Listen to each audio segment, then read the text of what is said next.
The radical. Fundamental principles of freedom, rational self-interest, and individual rights. This is the Yaron Brook Show. All right, everybody, welcome to Yaron Brook Show on this Friday, November 28th, the day after Thanksgiving, Black Friday. I expect attendance live today on the show to be down, as I'm sure everybody's out at the mall searching for deals or maybe elbowing people left and right at Best Buy trying to get that 95-inch television. There's now a 126-inch television, OLED. My dream TV, yeah. All right. It's on time today. Yes. Is that surprising? Jennifer says she's done with Christmas. How can you be done with Christmas a month before Christmas? We don't even have the tree up yet. I don't know. We're late this year. All right. Black Friday it is. So let's see what I want to say. There will be a show tomorrow and there will be a show Sunday. Tomorrow is an AMA. Ask Me Anything. So you should have received the info on that. You should have received the info from that. And okay, so tomorrow's Ask Me Anything. Then Sunday, I'm not exactly sure what the topic will be, but on one of these new, maybe on meaning or on capitalism. We'll do some capitalism today, or maybe on the West and religion and civilization and stuff like that. Stuff out of my the new book. All right, so there will be shows, and then next week should be the whole week. We'll have shows, so no withdrawal syndrome for you guys for the next couple of months. You should be good. We should be full on shows over the next few weeks. All right, so let's jump over to the news. On Wednesday, day before Thanksgiving, as you probably heard, two members of the West Virginia National Guard who were patrolling, I guess, in Washington, D.C., they were shot. They were shot ambush style.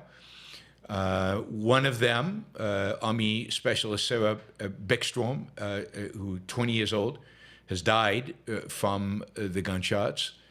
The second victim has undergone surgery and is in critical condition, and we will see. Hopefully he survives. The suspect, who from everything we know, acted alone, has been identified as Rahimullah Lakanwal, who is an Afghan national.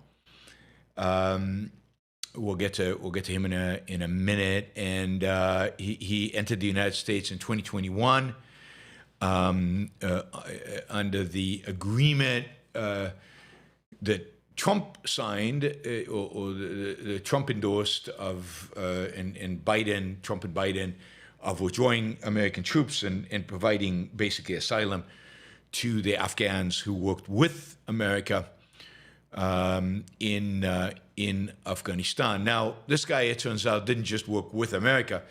This guy was part of a special unit in Afghanistan working closely with the CIA. So it appears that the suspect was assigned to what was called the Kandahar Strike Force, or the 03 unit, one of a number of so-called zero units that work closely with the U.S. and other foreign forces during the war in Afghanistan. So he was, the zero unit was an Afghan intelligence unit, a paramilitary force, maybe a force that executed Taliban, worked closely with the CIA. Not a lot of talk about what this unit did, because some people have labeled these units, these zero units, death squads, right? They were known in Afghanistan for their secrecy and alleged brutality. Members were implicated in numerous extrajudicial killings of civilians, particularly during night raids. Again, all under the auspices of the CIA. So yeah, I mean, supposedly U.S. officials were, disturbed by the casualties that this unit inflicted, and hard to tell. Some indication is that this particular person, the killer here, was traumatized by casualties in his unit and troubled by the killing of a close friend overseas, maybe in Afghanistan. It's hard to tell. I mean, information is still coming out slowly. But again, this is a guy who worked for the CIA, and he worked for them for about 8 years. And clearly, according to officials at least, he suffered from PTSD. The suspect and his family fled the Taliban and relocated. They fled the Taliban, they relocated to Kabul, and then they were transferred to the United States under the Operation Allies Welcome in 2021. He entered the United States under a parole program, not through the lengthier special immigration visa process. Again, I think because of his special status as a CIA operative. He was vetted. During the war, and supposedly he was, screened when he emigrated into the United States. Although it's not clear whether they just relied on the vetting that was done when he was added to the CIA, or whether they screened him separately. Anyway, obviously tragic and horrible, and we still have no idea what the motive is. It seems likely, and again, I'm going to speculate, as other people are speculating, but it seems likely that this is a guy who is mentally disturbed, who has suffered PTSD. I don't know who this friend of his who died recently was, but maybe it's somebody he feels like the United States abandoned in Afghanistan. I just don't know, but that's a possibility, and wanted to vet his anger at the United States. It's also curious that somebody who was a trained killer and was part of an execution squad would shoot 2 National Guard troops in Washington, D.C. in a way that so easily led to his arrest and capture. It seems a little strange. If he was top of his game, you'd think that it would be, at least it'd been hard to catch him, and he would have found ways to kill without being easily identified. But maybe he wanted to be captured. Maybe that's the whole point. But ultimately, I think the bottom line is everything indicates here, at least initially, this is very early, that this is a mentally deranged PTSD person who's clearly suffering, lashed out, didn't care about being captured, or at least expected to be captured, because he didn't do much in order to prevent himself from being captured, right? And just a bad guy, who's become a bad guy as a consequence probably of the hell he went through in Afghanistan, and is upset for whatever reason with the United States about something. We will find out a lot more about what actually motivated him in the future. But note the response of the Trump administration. Note in particular the response of Stephen Miller, right? There is no such thing as individuals in Stephen Miller's mind. There's no such thing as deranged killers. There's no such thing as unhinged individuals. Indeed, we saw this a little bit with the conservatives with the killing of Charlie Cook. It wasn't that he was a horrible human being who, for crazy reasons, decided to go kill Charlie Cook.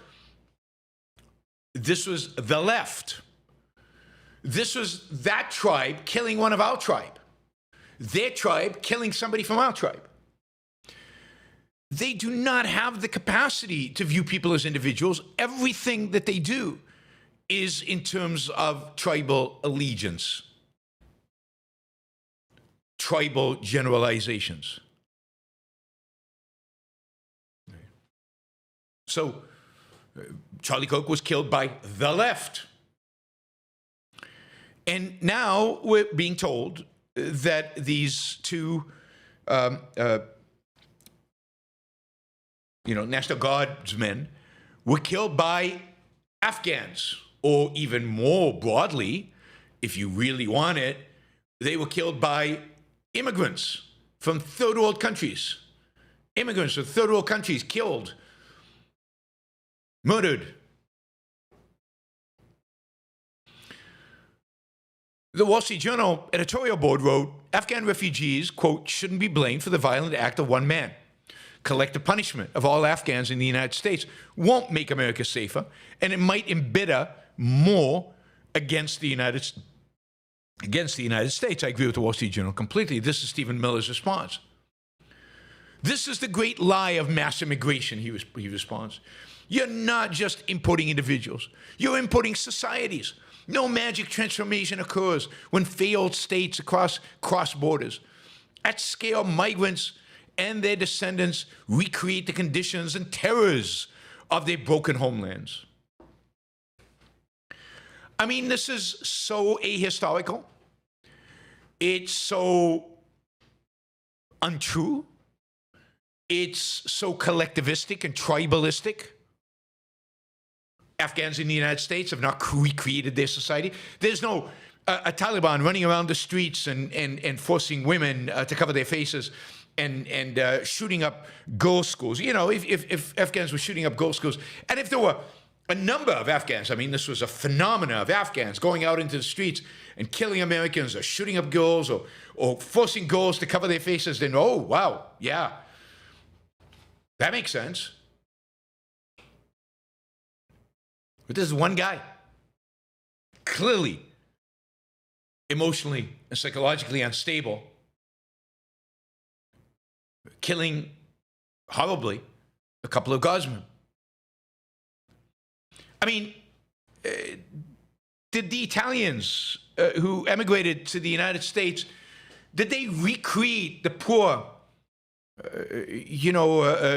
immensely Catholic and rather primitive and backward society that they left in Italy when they came to the United States? Now, some of them did, the ones who created the mafia. But did Italians more broadly do that?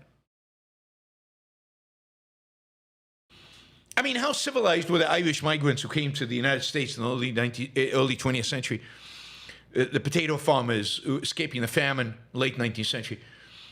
How civilized were they? I mean, not according to Americans of the time who called them every name in the book. And they weren't free in Ireland. And you know, what freedom did they have in Italy, particularly pre-Italy unification? There was no freedom in Italy, not the kind of freedom you have in the United States. Or, the Eastern Europeans, the other people who escaped the Soviet Union, did they bring communism here? Or did we experience communism in the United States because of them? And of course, the reality is that it wasn't the blacks in America who brought over a barbaric civilization from Africa. It's the whites who enslaved them in America and, enforced barbarism on them. CS, collective guilt, why not? They're all barbarians. Stephen Miller happens to be, I think, from Jewish origins, so he should not be surprised that his tribalism, his collectivism, this tribalism and collectivism is leading to people who he considers allies becoming Jew haters, becoming anti-Semitic, and throwing him in with a bunch of Jews that he probably doesn't agree with, like those leftist Jews and maybe pro-Israel Jews. I don't know if he's pro-Israel. But he's Jewish. He's part of the tribe.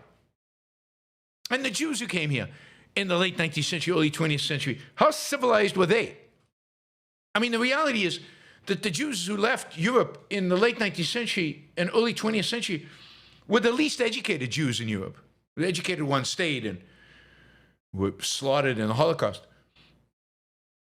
They were peasants and living in little villages and craftspeople and and they came from incredibly poor conditions, and they were escaping murderers, escaping the pogroms in Eastern Europe, and they escaped for freedom. And did they do well in this country?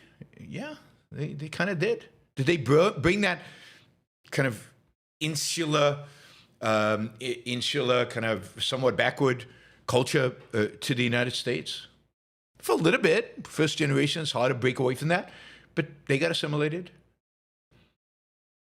It's just so. And what is mass migration? Is the number of Afghans who came to the United States because, almost all of them, because they were helping the U.S. in Afghanistan. They had risked their lives of their families to help the United States because they believed in the cause. They believed in liberating Afghanistan from the barbarity of the Taliban. These are the best of the Afghans. Do those people coming to the United States, does that count as mass migration? Because he writes, this is the great lie of mass migration. What mass migration occurred from Afghanistan? I mean, this man, this Stephen Miller, is just a horrific, tribal racist. He is the worst of the Trump administration, which is saying a lot because they are, God, are they bad. He is the worst kind of tribalist, collectivist, racist that I know in any kind of leadership position in the United States today. And just despicable. This guy should be shunned. And if he survives the Trump administration, I hope he never has a job afterwards. I mean, he really is beneath contempt. He is really, nasty and shaping. I mean, Trump is bad to begin with, but then he's allowing Stephen Miller to shape much of his agenda, particularly when it comes to immigration, in ugly, horrific ways. Talk about ugly and horrific. This is Donald Trump's Thanksgiving salutation from yesterday, wishing Americans a happy Thanksgiving. This is a holiday of giving thanks. Giving thanks. Donald Trump, a very happy Thanksgiving salutation to all of the great American citizens and patriots who have been so nice in allowing our country to be divided, disrupted, carved up, murdered, beaten, mugged, and laughed at, along with certain other foolish countries throughout the world for being politically correct and just plain stupid when it comes to immigration. You thought you were going to be, congratulated for Thanksgiving and the celebration and thankful for the wonders of America. No. This is all of you Americans, all of you great Americans who have allowed the country to be divided, disrupted, carved up, murdered, beaten, mugged, and laughed at. Laughed at by who exactly? I mean, more people are laughing at him. When it comes to immigration, how many of those great Americans are not immigrants? I know it's a cliche, but this country is a country of immigrants. How many of these people are not? How many of you, Donald Trump? I mean, Donald Trump is married to immigrants. His current wife's an immigrant. I think his previous wife was an immigrant.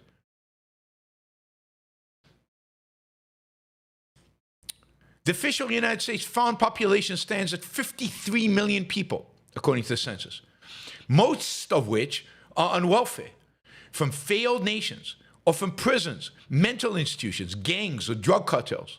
I mean, that's just straight out a lie. None of that is true. Now, it is true that almost 50% of Americans receive some benefits from the American government. So, yeah, you'd expect some of the immigrants, but these 53 million immigrants, I assume that's foreign-born who live in America. How many of them are actually from failed states or from prisons? How many of them are mental institutions, gangs, or drug cartels? A tiny, tiny, tiny, tiny little fraction. But that's the story. We'll get to lies later. But this president just says stuff over and over and over again. He said today that tariffs are going to replace the income tax. I've done the math for you to show that that's impossible. But he's just going to keep saying that.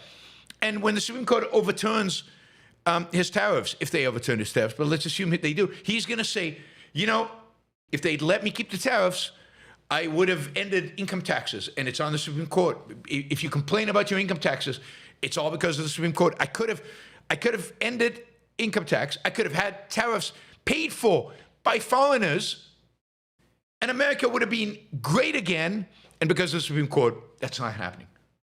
Because he lies so much that you can constantly be like me, constantly say, look, that's a lie. Look, that doesn't work. Look, that's wrong. Look, and it doesn't resonate. The bold lie is what sticks. It's what holds. And that's a theme. We'll see other bold lies today that are being expressed out there. It's just stunning. Here we go. They and their children are supported through massive payments from patriotic American citizens who, because of their beautiful hearts, many of whose parents were immigrants, those patriotic American citizens, parents are immigrants, and many of those 53 million people who were born outside the United States are also American citizens. But I guess not patriotic because they don't have the blood. They don't have many generations. Because of their beautiful hearts, do not want to openly complain or cause trouble in any way, shape, or form. No. And indeed, patriotic Americans who've been here more than one generation, they never commit crimes. Nope. Don't do drugs. They don't consume drugs. They don't use drugs. And if they do, it's because of the immigrants. The immigrants are seducing them into it. And they don't join gangs. And, they are peaceful, wonderful, amazing people. They put up with what has happened to our country, but it's eating them alive to do so. A migrant earning $30,000 with a green card will get roughly $50,000 in yearly benefits for his family. How many green card holders make $30,000 a year? And $50,000 in yearly benefits for his family? How are you calculating that? What about all the Americans who get $50,000 in benefits? And they've been here many generations, maybe even their ancestors fought in the Civil War. And how come they're still getting 50,000 benefits when they got all the benefits of living in America and benefiting from everything that America gave their families? And then he says, the real migrant population is much higher. Yeah, there are hundreds of millions of migrants here. You didn't know. This refugee burden, how many of the migrants are refugees? He never tells us. He implies that it's all of them, the many more than 53 million. This refugee burden is the leading cause of social dysfunction in America, something that did not exist after World War II. Failed schools, high crime, urban decay, overcrowding hospital, housing shortages, and large deficits. It sounds like the 70s, except for the deficits, which Trump has contributed enormously to making larger and larger. By the way, just because some of you might be enthusiastic about the amount of money that's come in from tariffs, right? The U.S. Treasury posted its numbers for October a few days ago, and it turns out that October was the worst month in all of American history in terms of the budget deficit. So the budget deficit in the month of October was $284.4 billion. $284.4 billion. Now, the second highest budget deficit in American history, second highest budget deficit in American history, was in October 2020. I wonder who's president then. Oh, yeah, Trump. That's right. And that's the second highest. That's also 284.1, so they're almost the same. Government spending in October versus last year, October. Government spending jumped to 18%.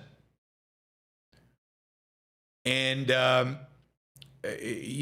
yes, maybe revenue is higher, but spending was much higher. Much higher.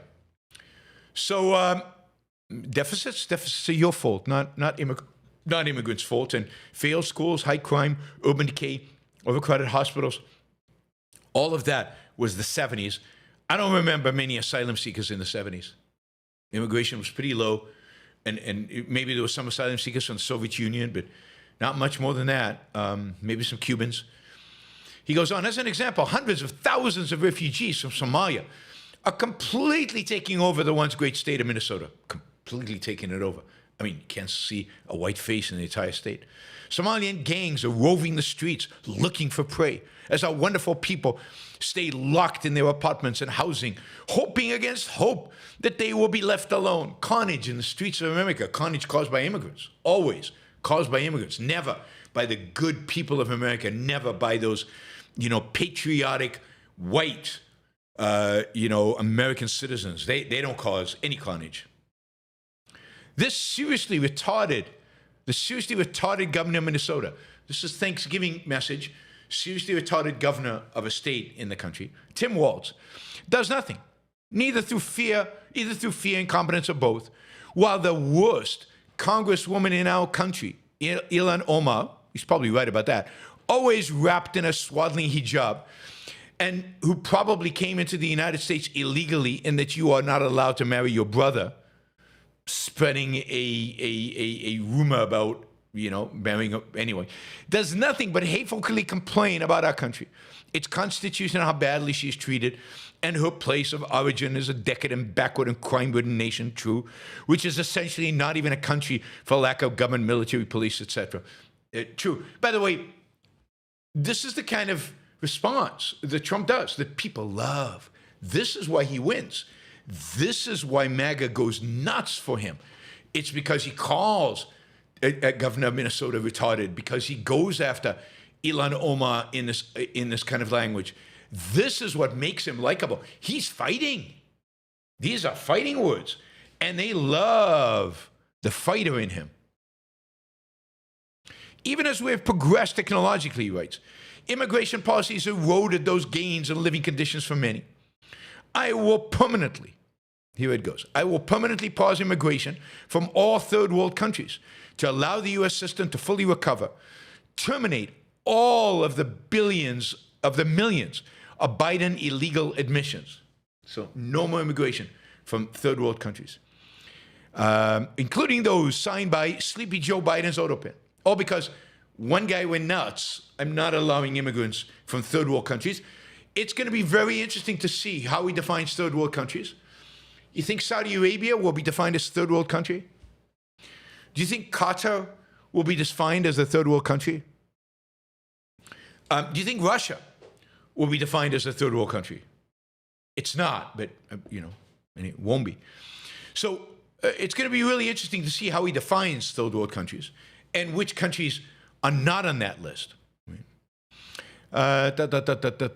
goes on and on about, these are people incapable of loving our country, and all federal benefits and subsidies to non-citizens of our country do deneutralize. Oh, yeah. Okay, so here are the things, here are the people he's going to stop from immigrating to the country. I'm not immigrant. This is who he's going to remove from the country. I'm going to remove anyone who is not a net asset to the United States, as defined how? Are you, listening to this show, a net asset to the United States? Am I a net asset to the United States? Probably not, according to Trump, because I constantly complain about him. I'm obviously doing a massive disservice to the United States. I mean, how dangerous is it to give the president the ability to remove anyone who is not a net asset to the United States or is incapable of loving our country? How do you decide that? Incapable. No free will. By his genes incapable? By his culture incapable? By his... what makes somebody incapable of loving America? And who is able to figure out who that is? So now we're going to have a loving the country capability score. Yeah, I think that's a good idea. Let's have a loving the country capability score. And which country? The country under Trump, a country under some other president? I mean, if you don't like Trump, that automatically means you can't love the country, I think. This is a good one. You know, sometimes in a whole string of real evil, he says something right. And all federal benefits and subsidies to non-citizens of our country. I think that's fine. How about ending all federal benefits and subsidies to citizens of our country? How about just ending the welfare state? Probably wouldn't happen. Here it gets even spookier. Denaturalize migrants who undermine domestic tranquility. Denaturalize. Does that mean taking away passports? Taking away citizenship? Taking away green cards? Based on what? Undermine domestic tranquility. God, I hope I undermine domestic tranquility. Are you guys tranquil? I hope not. You should be pissed off right now. Later you can be tranquil. Now you got to be pissed off. I mean, think about the power he is taking for himself. You know, again, I don't think it's legal what he's arguing to do. But imagine if he had the power to do this.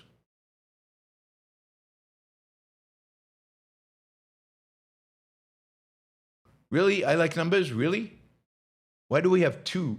I like numbers. Really? Weren't you calling for that in Islamists in Europe? Did I call for that? Did I call for taking away this thing because they undermine domestic tranquility? Or did I clearly define who I meant and why I was doing it?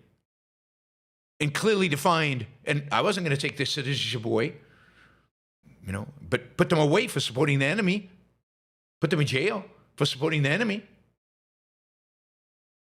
I mean, you guys are, some of you, that's just damn dishonest, and I say stuff and then my words get twisted in ways that are just, if you can't tell the difference between what I said about Islamists, not even Muslims, Islamists, and why I said it, and somebody saying, undermine domestic tranquility, you can't see the difference between that? Those two? Really?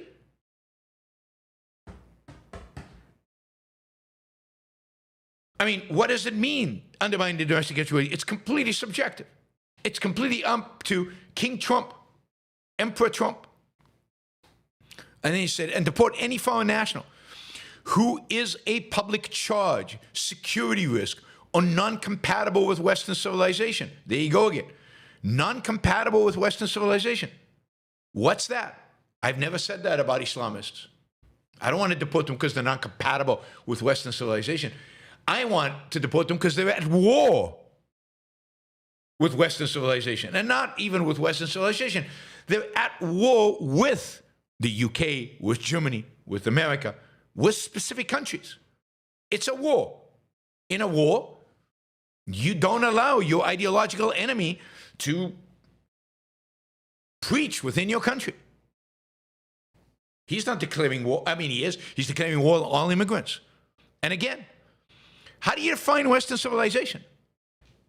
I mean, many on the right today define Western civilization as Christian.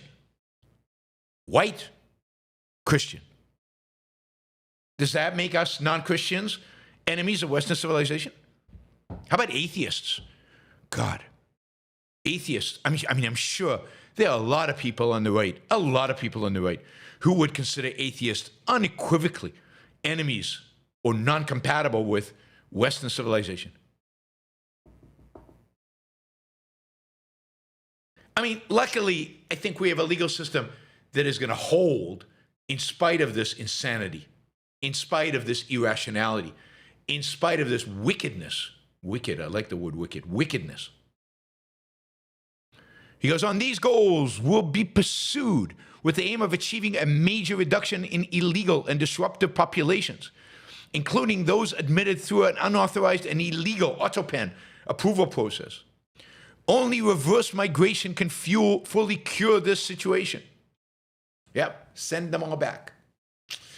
That'll solve all of America's problems. I mean, as I told you since 2015, this is how all authoritarians operate.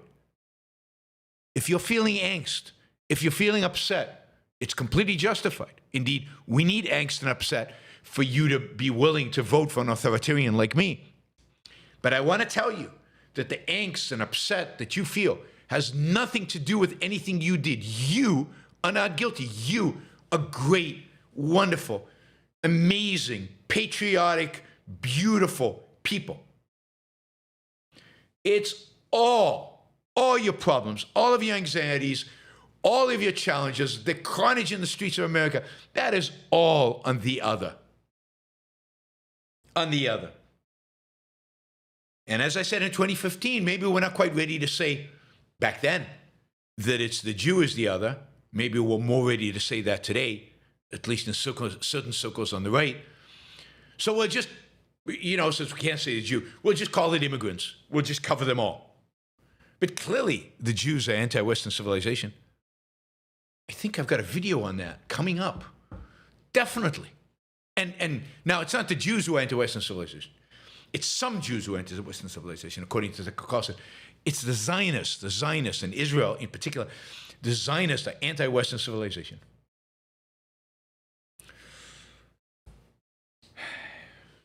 Today is going to be a long show. I've got a lot to say. All right. Well, that was the wonderful message. That's the wonderful message that President Donald Trump conveyed to the nation yesterday on the wonderful holiday of Thanksgiving. He is by far the nastiest, if nothing else, president we've ever had.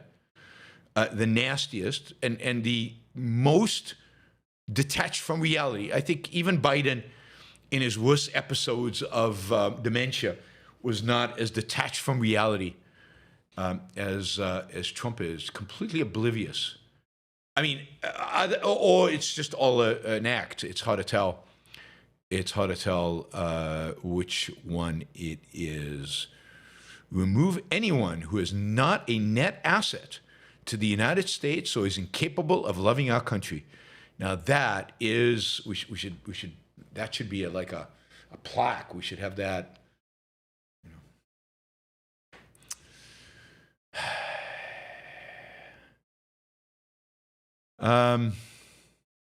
Yeah, I mean, Republicans are all expressing, yeah, this is great. Finally, somebody's saying it.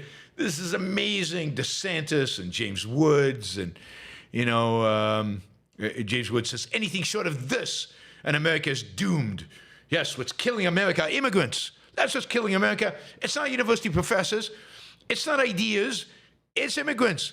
It's dark-skinned immigrants and the Jews. They're the ones killing America.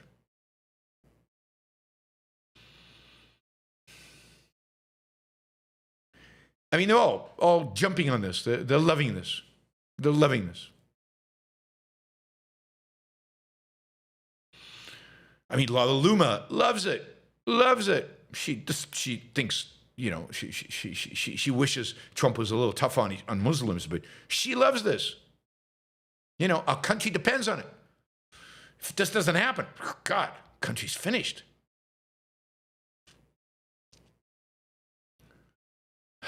Just as an aside, there's literally no evidence that Ilhan Omar married her brother. She's a despicable, horrible, deranged human being. But there's no evidence that she married her brother. But anyway, that's the kind of level we get. And again, it's the kind of thing, if you lie often enough, people start repeating it, people start saying it as if it's fact, and it just becomes part of the culture. It's obvious. Of course that's true. Of course that's true.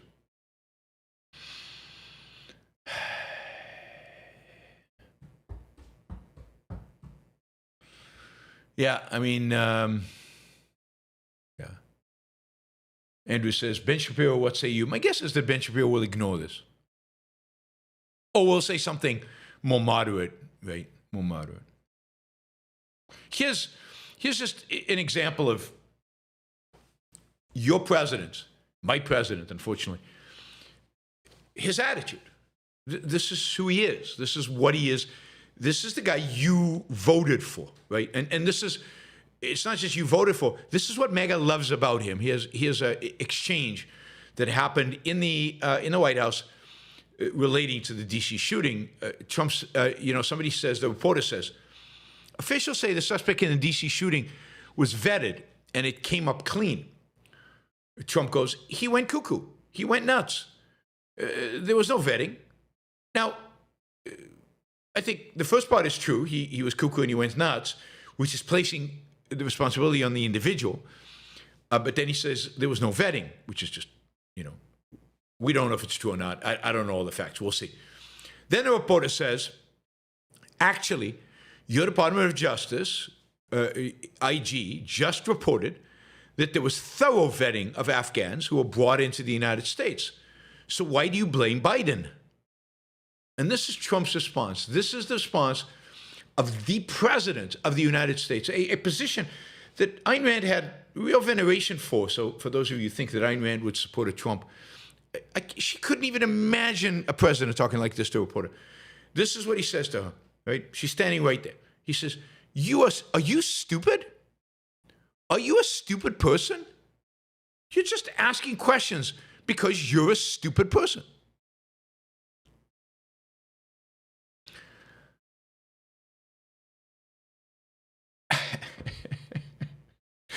I mean, what do you do about that? What do you do about that? So,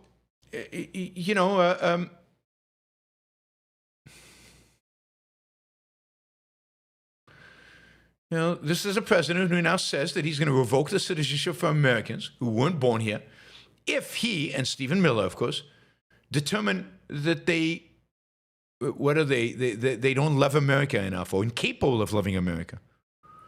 Or that they are disruptive. Or, they're just, they're not compatible with Western civilization. Should I worry? I'm not, but because we have robust law in this country, and even Trump couldn't get away with that. But wow.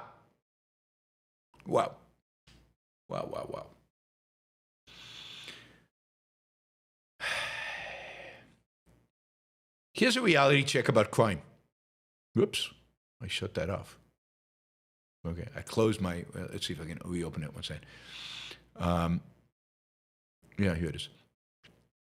The reality about crime is that crime is committed by, most crimes in the United States are committed by a small number of individuals from any community. It's a tiny number of individuals who commit violent crimes. Usually it's people who are repeat offenders. If you just had a 3 strikes and you're out on violent crimes, 3 strikes and you're out means 3 strikes and you spend the rest of your life in jail. Crime would be reduced significantly. And we'll get to some crime statistics later. Crime is reduced significantly. But that's true. In the Afghan immigrant population, the number of people who are criminals is tiny. There's some. It's probably 0.5% of any given population. They're linked to most, well over 0.5% of residents are linked to over 50% of the shootings in any particular area. Most homicide suspects have 8 to 12 prior arrests. Violence clusters. So all of this collectivistic nonsense is straight up nonsense. What I want to say about Luddites. So wait, let me see. Somewhere here I had a Luddite thing. I misplaced it though. I think it was, yeah, there it is, from Ro Khanna, who's Democratic House member, right? Democratic House member, maybe even senior, Ro Khan. Leftist. This is a tweet of his today. We need smart regulation. There you go. There's a oxymoron if you ever saw one. We need smart regulation, not dumb regulation. We wouldn't want dumb regulation. We need smart regulation to protect. Who are we going to protect? 3.5 million truck drivers and 2 million long-haul drivers AI should not be used for mass layoffs to drive up short-term profits with no productivity gains. There's a big assumption there, right? Drivers are needed for safety, oversight, edge cases, and maintenance. What if it turns out that driverless trucks are 98% safer than trucks with drivers? I wonder what they're going to do then. I stand with human over machines. Yes, humans over machine. Over short-term profits for corporate oligarchs. So yeah, you get Trump on the one side, and you get this on the other side. I mean, I'm with Chris Freeman, who tweeted and said, why stop there? Why not ban trucks altogether? Let's just ban trucks. Replace them with bikes. I mean, do bike delivery for all this stuff. Break down all those pallets into little quantities. It's lots of bikes. And that'll employ many, many more than 5.5 million people. Tens of millions, hundreds of millions of people. I mean, I think we should abandon tractors and plows, mechanized plows. We should get rid of all that science in agriculture and bring back the farmer. I mean, think of all those farmers who lost their jobs. It's just horrible. We should do a moment of silence for the farmers who lost their jobs. Every generation says Luddites, there's never, it's one thing there's never a shortage of, is Luddites. Luddites. Crazies to the left of me, crazies to the right. What are we going to do? What are we going to do?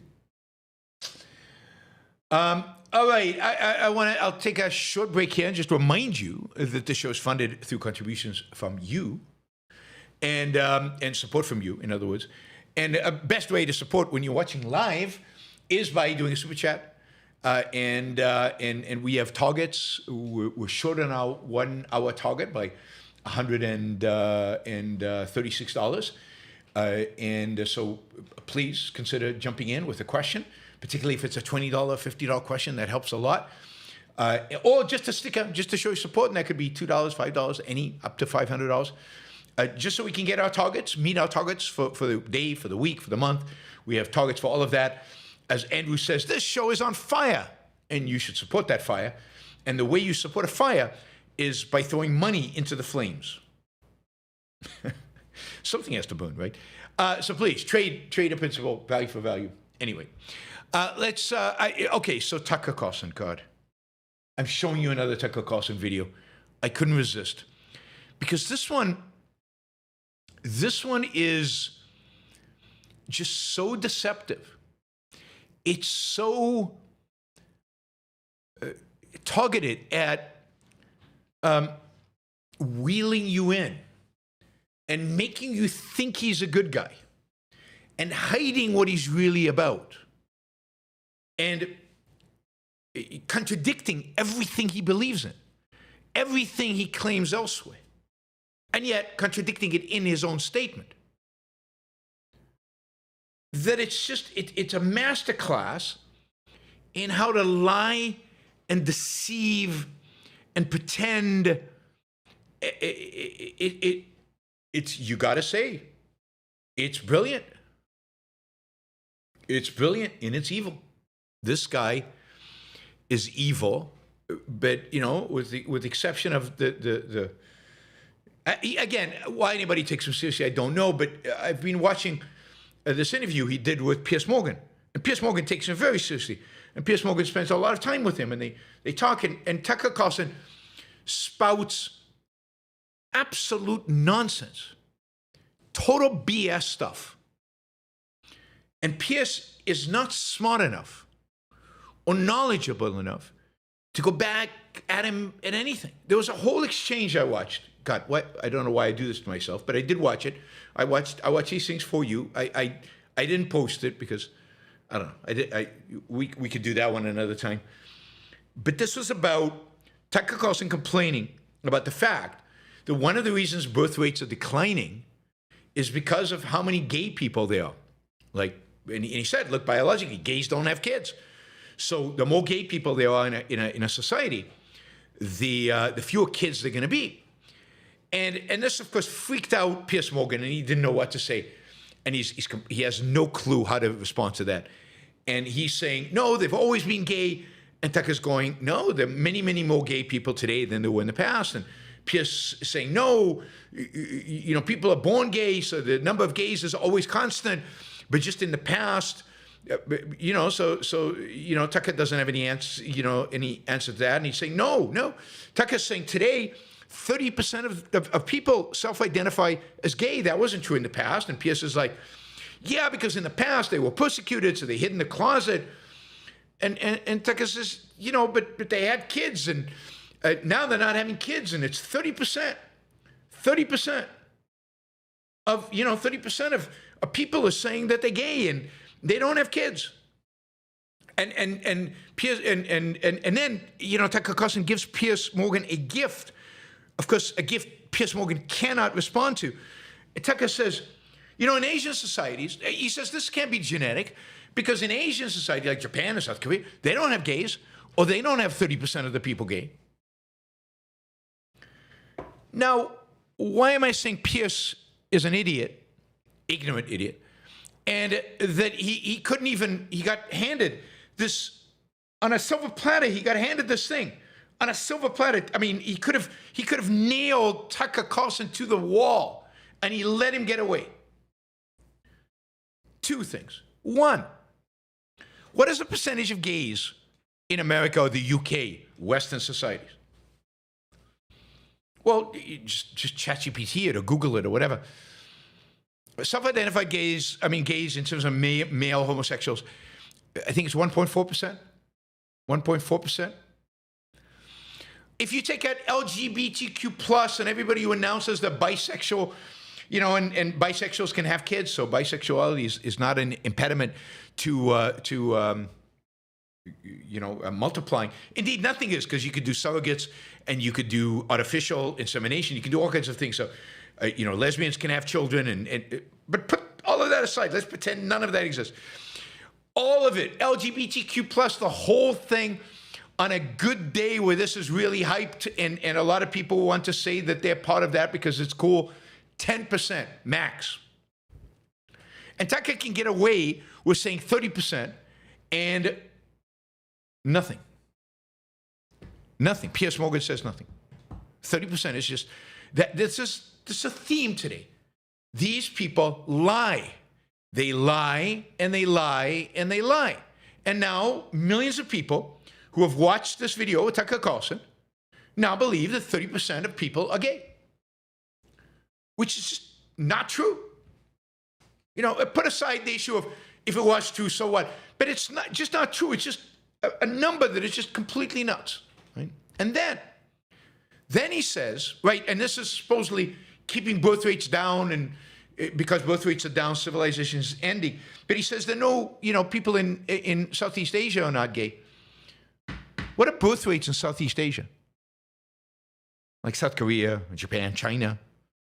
And let's assume there are no gay people over there. He just contradicted himself. So we've got low birth rates with no gay people, which means the low birth rates can't be caused by gay people. There's no relationship between the two. There must be something else, some other causal relationship. Some other relationship.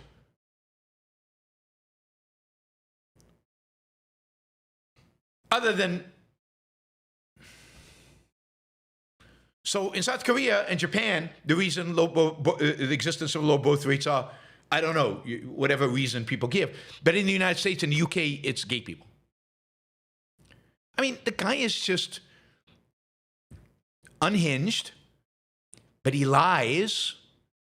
It's not that he doesn't know the data. He does. He's smart.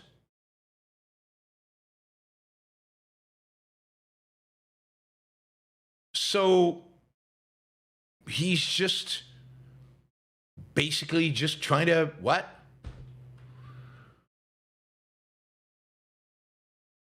I mean, you can come up with all the reasons you want: cost of living, poor social skills, expectations. Cost of living is BS. That has nothing to do with it. But okay. I mean, Japan and South Korea have way lower birth rates than the U.S. No gay people. According to Tucker, I don't know what the stats about gay people in South Korea. I don't really care. But according to Tucker, no gay people. And how do they have low birth rates? Maybe there's another reason. Maybe something else is going on. Maybe there's some cultural phenomena that is disencouraging or causes people not to have kids, or dissuades people from having kids, disincentivizes kids. Maybe it's cost of living, which I don't think. Maybe it's poor social skills. Maybe it's a culture of pessimism. Maybe it's people like Tucker talking all this nonsense. Maybe it's a fear of immigrants or fear of climate change or just fear when you live in fear. Who wants kids?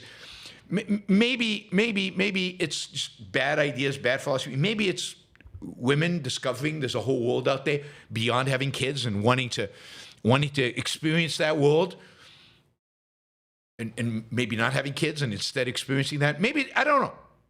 A lot of things could be happening.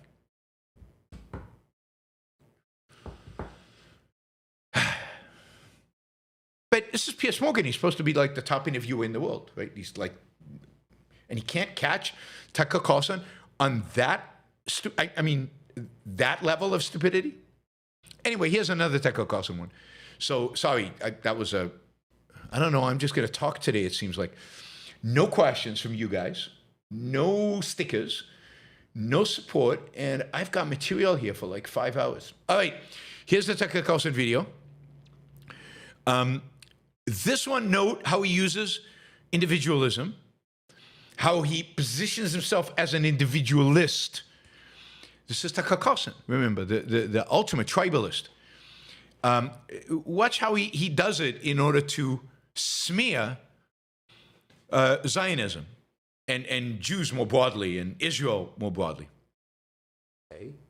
They're enemies of Western civilization. Who are these people? Are they the Muslims? So Muslims are not enemies of Western civilization. Are they the Jews? Are they, whatever people have always... No.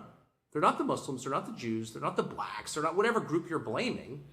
They're any individual who doesn't acknowledge the human soul. Period.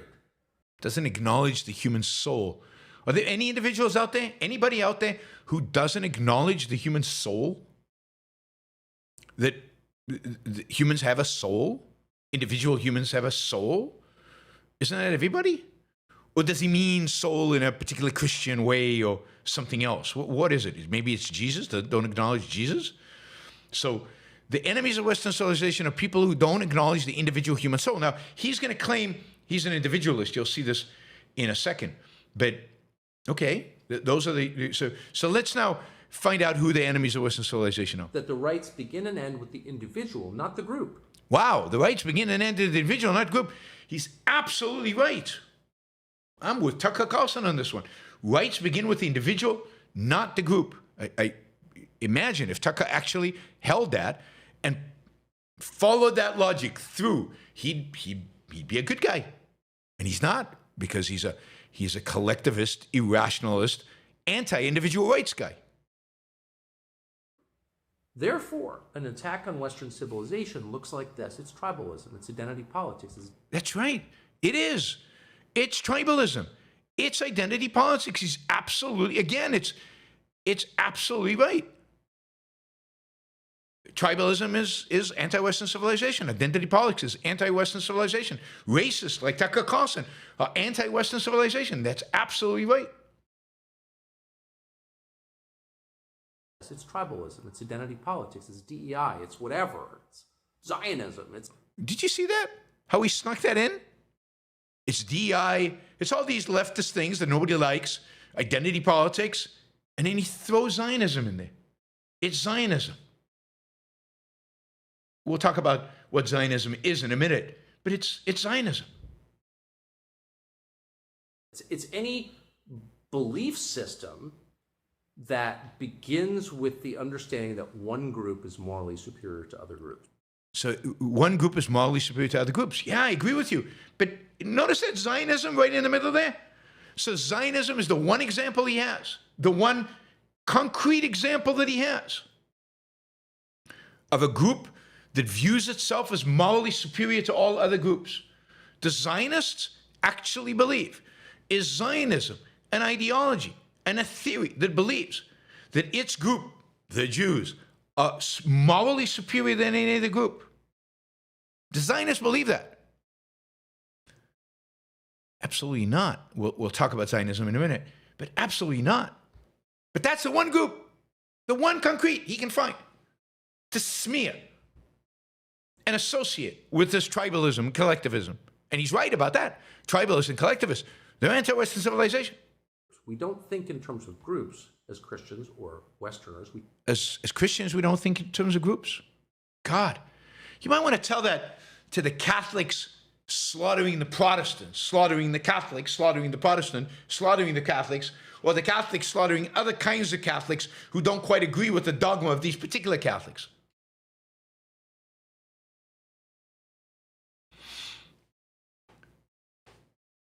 So, Christians deal with people in terms of groups all the time. All the time. Wow, John is so enthusiastic. He's asking the same question twice, a question he's already asked in the past. Isn't that amazing? John, wow. Twice, $10. Two fives. I'm excited. Yeah, amazing. We think in terms of the individual. It's literally that simple. And the reason it's important to say this out loud is because there are so many interests vying for the mantle of defender of Western civilization. What does it mean to defend the West? What does it? Netanyahu, I'm a defender of the Western... No, notice what he says about Netanyahu, right? Notice what he says about Netanyahu. Again, the only concrete example he has, Zionism and Netanyahu. And you want to tell me he's not a rabid anti-Semite? Absolutely. Notice what he says about Netanyahu. To defend the West. I'm a Western, Netanyahu, I'm a defender of Western civilization. No, you're its enemy. Israel? Netanyahu and Israel are the enemy of Western civilization? I mean, if you think tribalism is the enemy of Western civilization, Islamic tribalism, ones that cause people to fly airplanes into the World Trade Center, Islamic, tribalism that calls for jihad against the West, literal war against the West, that's not tribalism. And the people standing up against those jihadis, standing up against the violence of Islam, they are what? They're the enemies of Western civilization. Israel, standing up against the explicit enemy of the West, the enemy of the West that actually declares itself an enemy of the West, the only one. It's Israel that is the enemy of the Western civilization.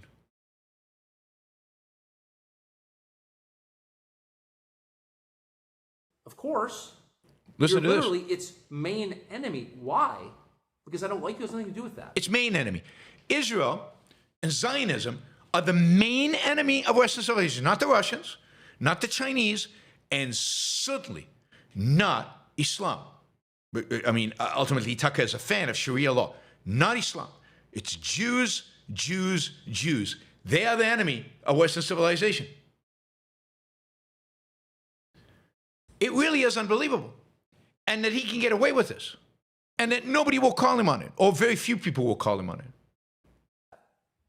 The reason that Netanyahu is an enemy of Western civilization is because he believes and has said out loud that we're fighting these people because of how they were born, because of their inherent evil. Nobody's ever said that. Netanyahu, and I am no fan of Netanyahu's. Netanyahu has never said that they are born evil. They're inherently evil. That it's in their genes to be evil. That Arabs are just evil people, all of them, Palestinians, whatever, however you want to define it. This is just Tucker Carlson making stuff up and lying. And he can get away with it because, they're just Jews. And note who he's siding with. He's siding with the collectivists, The Muslims. The Muslims, not just any Muslims, the Muslims who are affiliated with an Islamist ideology. He's siding with Hamas. He's siding with Al-Qaeda. He's siding with ISIS. He's siding with Qatar, who supposedly, according to some, pay his bill. I don't know if that's true. I'm just asking questions. What do I know?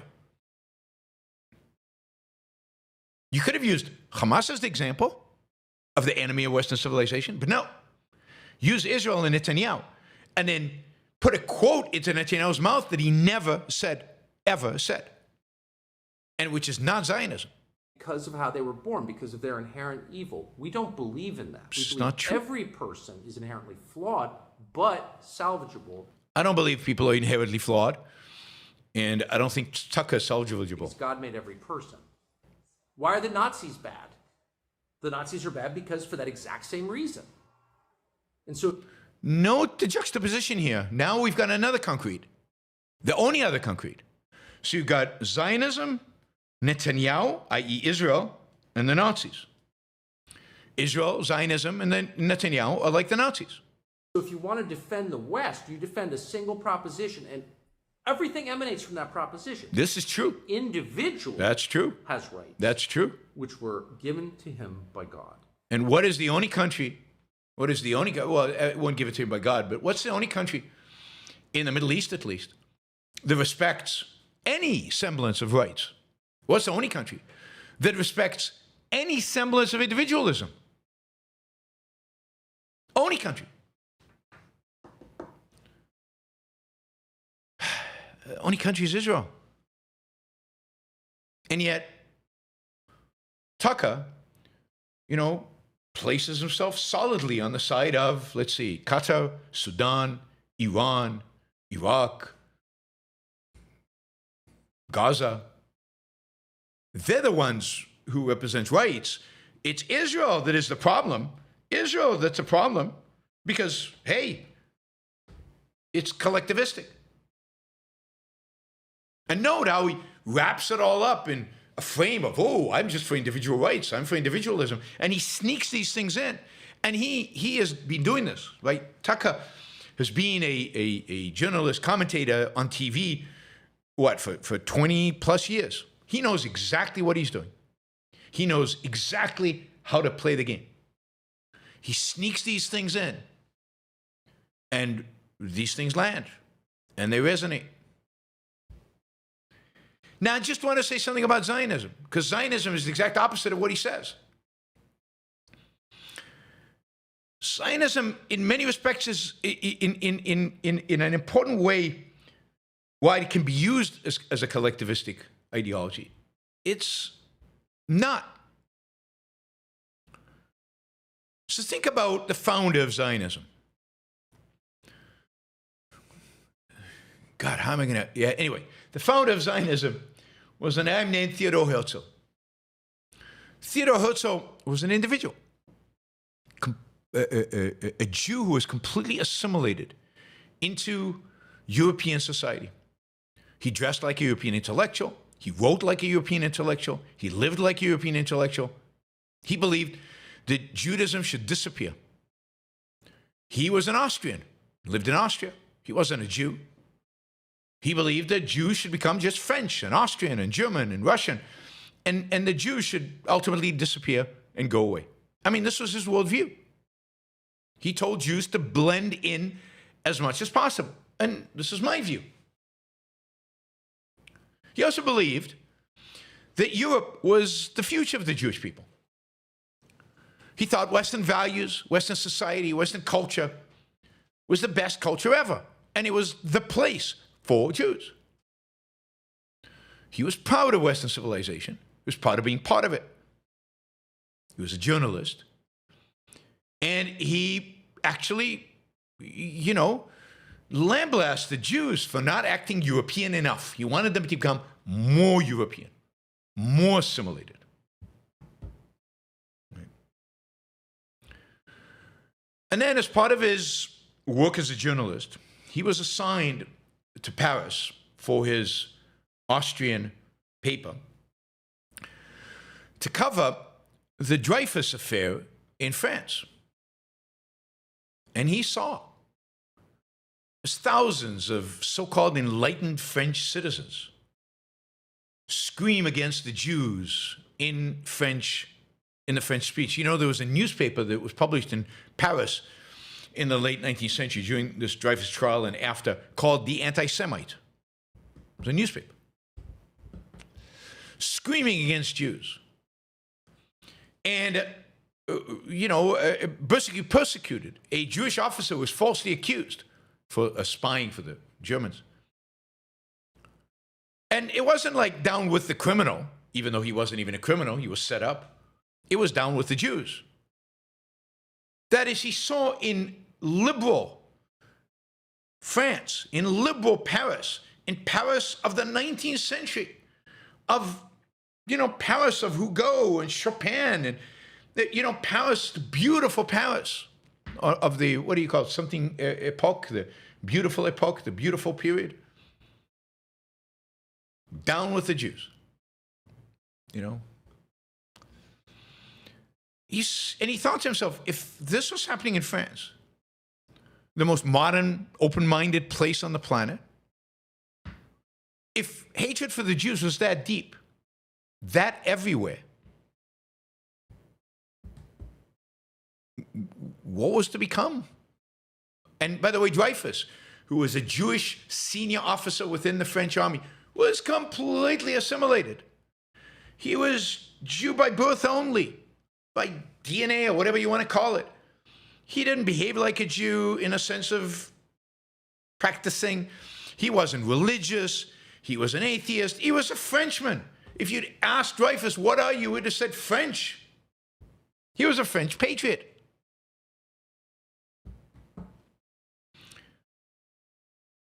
Herzl realized the Jews could never escape the anti-Semitism of Europe, no matter how much they assimilated, no matter how much they became French or Austrian or German or Russian.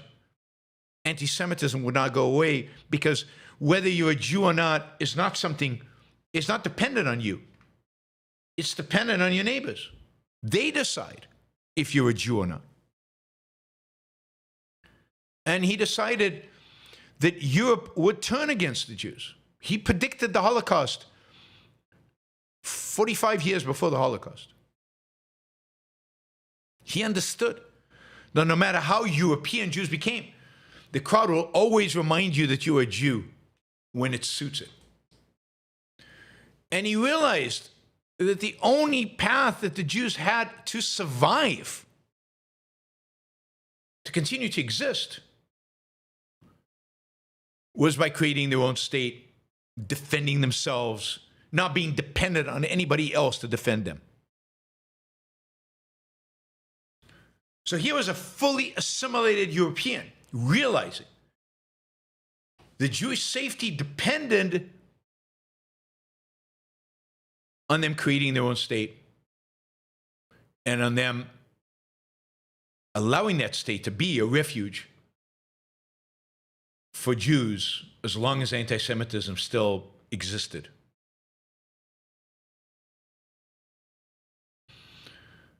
I mean, Zionism exists because of the, if you will, failures of Western civilization to eradicate anti-Semitism, to eradicate tribalism from within its midst. I wouldn't call it Western civilization. For the West to not be able to eradicate anti-Semitism. Zionism exists as a default. If there's no Holocaust, if there's no anti-Semitism in late 19th century Europe and early 20th century Europe, there's no Israel, there's no Zionism. So, again, I don't think Tucker is ignorant of this. He basically agrees with it. He knows. But he completely ignores it. Completely ignores it.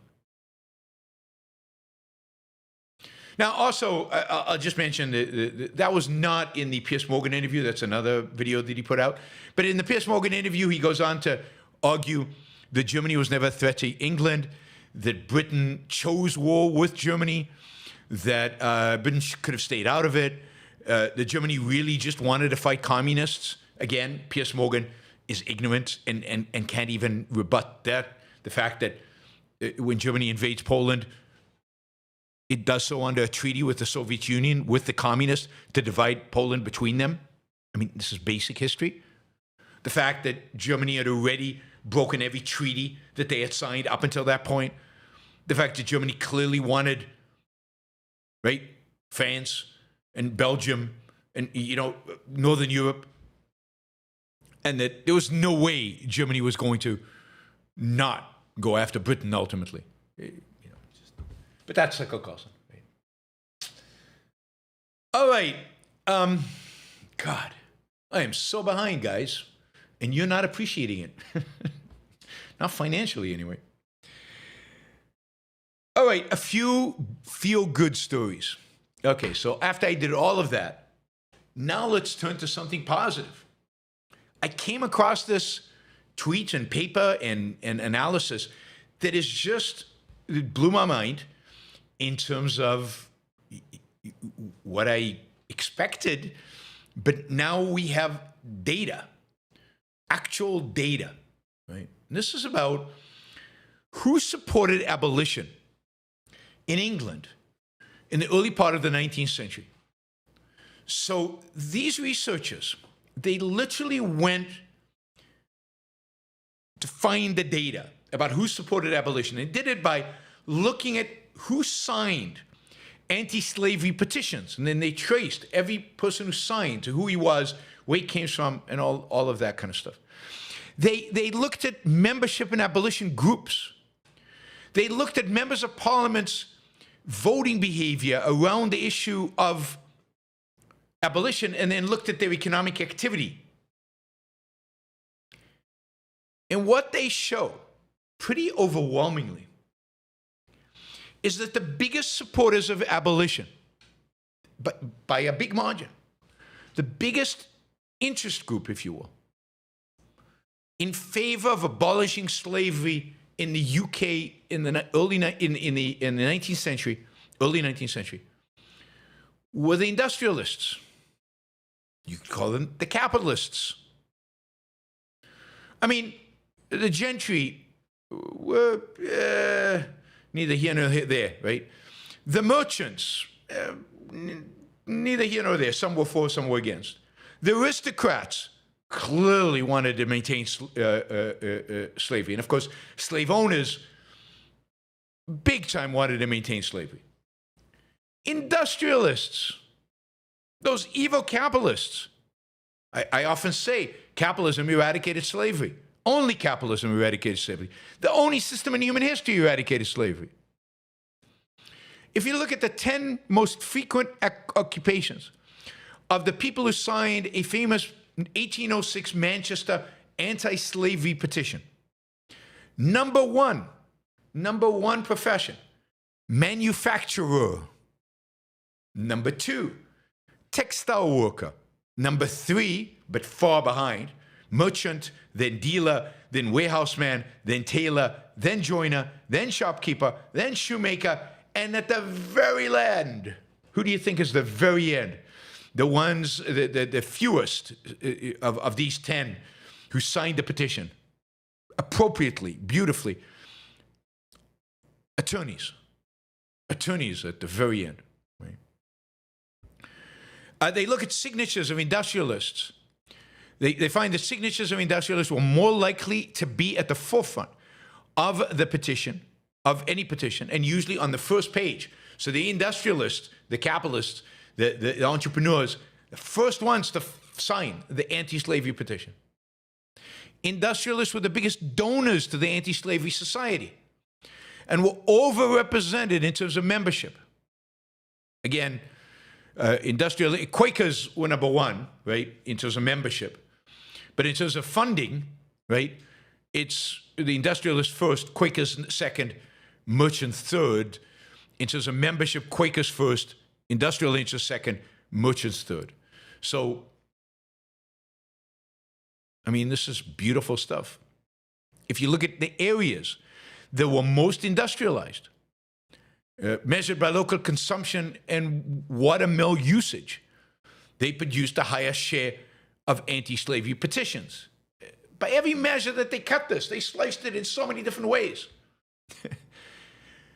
Industrialists were the number one pressure group, interest groups pushing for abolition. That's pretty cool. It's a pretty cool data point. It doesn't change anything in life, but it's pretty cool given just the hostility, the and the association that people make between capitalism and slavery. Slavery's anti-capitalist, and it's the people who are really practicing capitalism, creating businesses, creating ventures, creating industries. They were the ones most anti-slavery. They were the ones fighting the most and putting their money towards the cause of anti-slavery. So if you don't believe in slavery and abolition movement, the abolition movement as a heroic movement, you should recognize that it could not have existed in England, at least. I don't know what the stats are in the U.S. I guess it's very similar. Look, slavery was a phenomena of agriculture, particularly in England, of the colonies. In America, slavery was South agriculture, North industry were abolitionists. Capitalism is, in America and in the UK, it turns out, the capitalist, the activity of capitalism, the productive, the entrepreneurs, the business leaders, they were pro-abolition. And that is a great story and consistent. It's great to see somebody come up with these data points.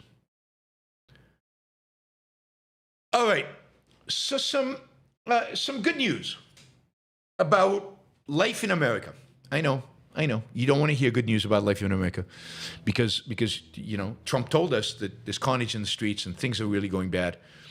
But here's a graph. I've got a lot of these. I'm only going to show you one graph. I'm going to tell you about the other graphs, but you can find them. The data is overwhelmingly positive for the material well-being of Americans. And for crime. Here is data on crime. What do I want to do? Yes. There we go. There's the data on crime. U.S. deaths, generally deaths, rolling average over 12 months by type. So the upper left is homicides, right? Homicides are not quite down yet to 2019 data.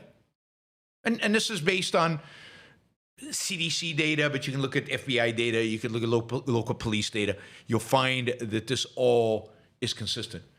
Not quite down to 2019 levels, but very close. And remember, 2019 levels, maybe they're up a little bit. The mid-20 teens, lowest homicide rates in probably 50 years, and maybe ever in American history. If you look at drug overdose, that peaked in 2022, going down steadily with a nice slope. And I don't even think Trump can get credit for all of that. Any of these. The slope starts in 2022, independent of Trump. He'll take credit for it anyway. Oh, drug overdose is bottom right. Bottom right. You can see that sharp decrease starting in, actually there it's 2023. Traffic deaths, top right. Sharp decrease. Not as sharp, not as big, still way off from 2019. I don't know what happened in COVID that led people to drive like maniacs and to have more traffic deaths. This just emphasizes how much more we need those driverless cars as quickly as possible. Suicide rates, again, actually peaked sometimes post-COVID. They actually declined during COVID. I remember reporting on that during COVID, which was surprising that they declined during COVID, but they did. And then they spiked from 2021. If you look at this graph, what is it? It looks like it's correlated with vaccines. Here's the new theory I have. maybe you can support this theory. I think vaccines created an epidemic of suicide. Everybody got vaccinated and then went and killed themselves. Correlation, causation, right? But yeah, for some reason, right after COVID, everybody got freed up from the lockdown and they all went, and a bunch of people went and killed themselves. That's getting better. Not at the rate we would like it to go, but it's almost back at 2019 levels. Every measures of these deaths, things are getting better. My guess is that if you had here cancer deaths, heart attack deaths, you'd see a downward sloping line. And this is per, this is on a 12 months, over 12 months, it's a rolling average, a rolling number, I guess, not average, rolling number, total number. All right, I'm just going to read you off some other graphs, like home ownership rates. You know how everybody says people are buying, home ownership rates suck and young people don't have a home. Well, if you look at home ownership rates of 18 to 35-year-olds, from 1976 to 2024, if you are married, basically 60% of married 18 to 35-year-olds had owned a house in 1976. And that went up a little bit, and it's gone down a little bit, and up a little bit, and down a little bit, and down quite a bit in the 20-teens, and up a little bit recently. And it's like 60%. 60%. Now, single people, 18 to 35 years old, their rates in 1976 were like 10%. And shockingly, today, they're like at, I don't know, I can't exactly say, but I'd say 17% from this graph, 17%. And yet, if you look at overall rates of home ownership of 18 to 35-year-olds, they've gone from something like 38% in 1976, that's a blend of the married and the unmarried, to about, I don't know, 28%. So they've gone down by 10 percentage points, a lot. They've gone down a lot. How does that work? Like, married people stayed constant, and single went up, and yet the combined went down. This is a trick of statistics, right? Trick of statistics. It's not a trick. It's obvious once I tell you. How does that happen? Well, because the combined in 1976, I'd say, I don't have the exact number, but most people were married. 18 to 35-year-olds were already married. So the 60% that owned a home got a bigger weighting than the 10% who didn't. Fast forward to 2024, where a lot fewer people are married. And now the weighting of the 60% who still have a home is smaller as compared to singles. Even though the singles own more homes, their weighting is smaller, and therefore the number's gone down. In other words,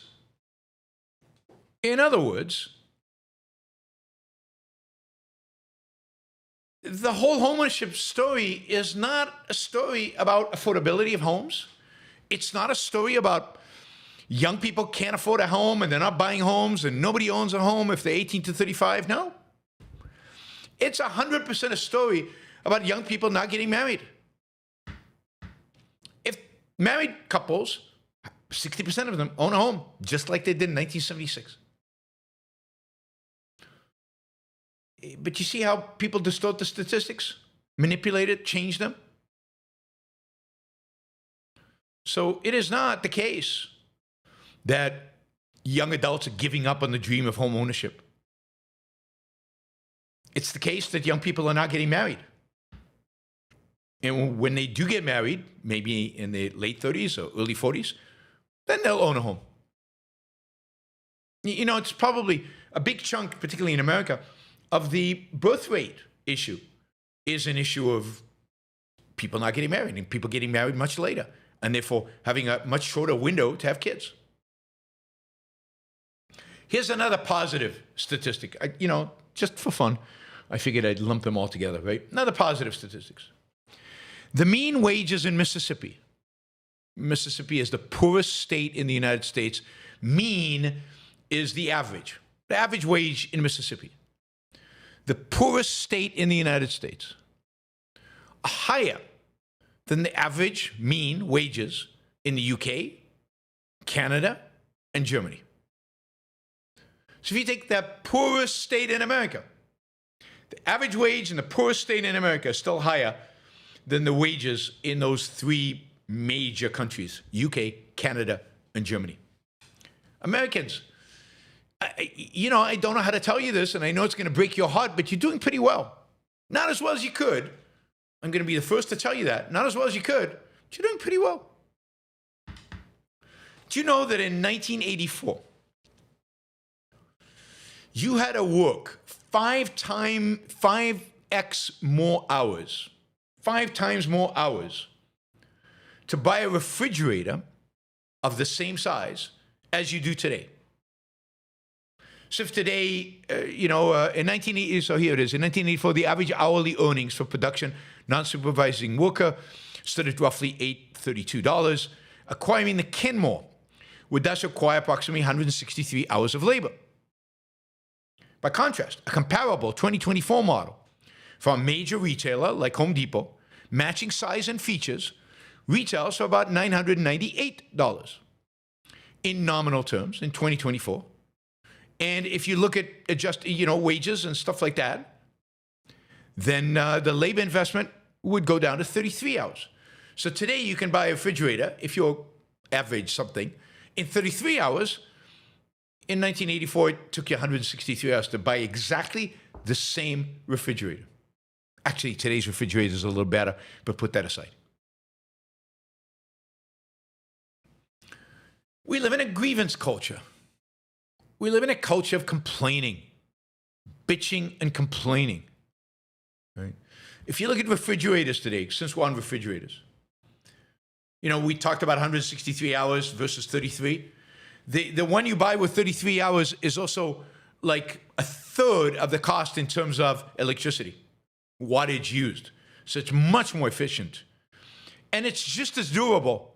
So much for the argument that, with time and, refrigerators and other goods become less durable. They break down more. That's just not true. Just untrue.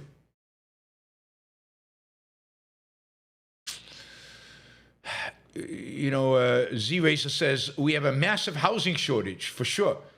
Yeah, in California and in Manhattan and in Seattle and in a few other places around the country. In 99% of the country, in terms of geography, not in terms of the number of people living there, there's no housing shortage. And housing is pretty cheap. People forget that the whole housing crisis is a phenomenon of a few cities. All blue, by the way. A few cities around the country. There's no housing shortage in Austin. That's why rents are declining and prices are coming down. You can buy an amazing house right now in like Leander for under $1 million. A big McMansion type house for under $1 million. All right, finally, a paper came out this last week. And I'm not going to have time to go over all the details in this, but I'm just going to note. A paper came out by a guy named Michael W. Green, who is a financier. He works at some money management firm. He's a chief economist there or something like that. And this has been all the rage among the populists and among the economists. And the paper basically made the argument that,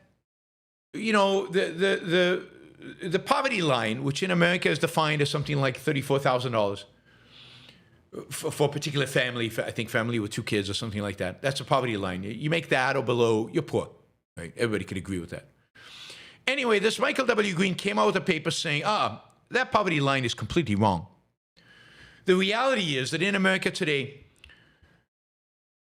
if you make $140,000, you're basically in poverty. And the Free Press ran a story written by Michael Green. So he wrote a paper and then he wrote a version of it for the Free Press, where he basically said, $100,000, you're poor. That's a new poverty line. If you make less than $100,000, you're poor in America today.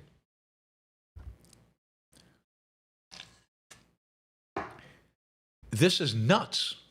I mean, imagine how poor Europeans are. None of them make over $100,000. I mean, that is completely nuts.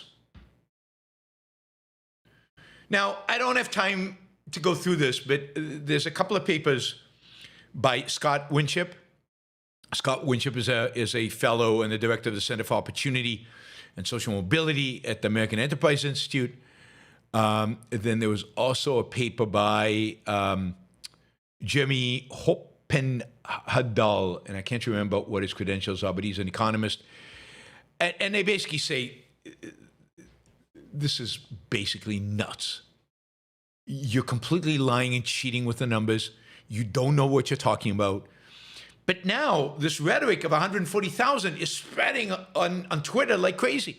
Everybody's adopting it because it feeds the populist on the left, the socialists. Yeah, look at capitalism. It's made $100,000 of earnings. You're poor. And it feeds the populist on the right. Look at how awful life is. We need those immigrants out because of the immigrants, even on $100,000 a year, we can't make a living. But it's, yeah, I mean, this guy drastically underestimates how much American income, how much families actually make. He dramatically overestimates how much spending is necessary to support a family. He uses average spending figures and treats them as if they're the minimum amount necessary. And average is always skewed by the biggest spender. It's not, you know, if you'd used the median, it would have been better. Still not right, but would have been better. But median is what, 50% above and 50% below. He's using average, which is way above 50%, because again, if I'm buying a yacht, that's driving consumption way higher. He obsesses over the official poverty measure and how it's been done since it was originally established in the 1960s. Granted, it's somewhat arbitrary what the official kind of poverty level is. But anyway, this is just consistent with this, God, just grievance culture, right and left. Everybody wants to blame somebody. Immigrants, billionaires, people who don't look like me, foreigners, white people, systemic racism, something. It's somebody else is to blame. And my life sucks, and I have no perspective. And one of the interesting phenomena about this, all this BS stuff on poverty, on life, on income, I've told you about Gen Zs, all the stats on Gen Z, is you have to decide at some point, what do you believe? Do you believe the data? Or do you believe what Americans say? And even when you talk about what Americans say, do you believe what they say about their own life? Or do you believe what they say about their neighbor's life? Because survey after survey show that Americans are pretty satisfied with their own life. They're not that aggrieved. They don't think they're poor. They don't think they're struggling. They've got a home. They're okay. Their income is fine. They manage. But survey after survey also show that those same Americans who are, okay with their own lives, think their neighbors, oh my God, there's poverty everywhere. Crime is out of control. The world is ending for everybody else. In my neighborhood, there's no crime. Don't get me wrong. And in my neighborhood, everybody's making good living. But out there, somewhere, there are people who are awful, and everybody's suffering, and everybody, wages have not gone up since the 1970s, we were told over and over and over and over again. The lie that's repeated and repeated and repeated and then becomes reality. Wages have not gone up since the 70s. There's an affordability crisis in America today. No, stuff is more affordable now than ever. A few things are really expensive, but most stuff is more affordable than ever. And more variety and more choices and even homes.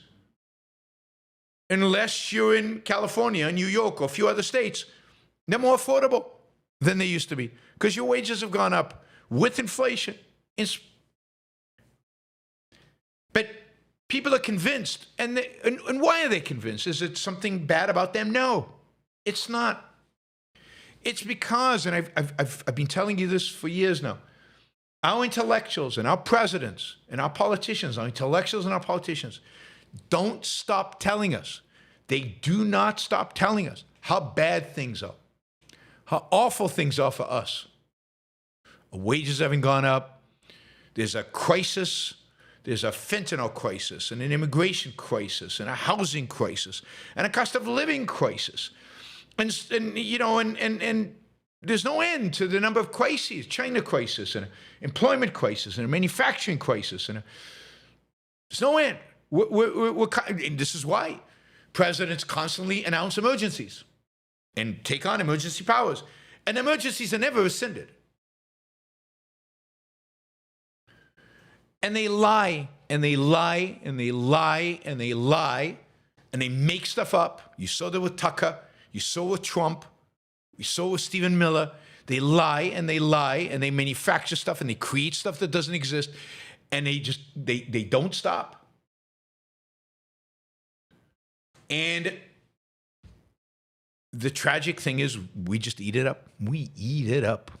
We just buy into the whole thing. So there is a crisis. The crisis. Here's what Scott Winsip writes about this. The idea that populist rage is rampant because of widespread economic dissatisfaction is almost always an assumption not backed by the evidence. But evidence does exist in this case too. And it tells us that people are not actually any more dissatisfied with their own economic situation than in the past. Rather, they think, contrary to what people say about themselves, that everyone else is doing poorly. That impression doesn't develop in a vacuum. It's fed by inaccurate, sometimes wildly inaccurate claims that are taken up by the very online and spread like wildfire among the disaffected on social media. I won't follow Green in accusation of bad faith. Green is the guy who wrote about the $140,000. But his argument about poverty is simply bad.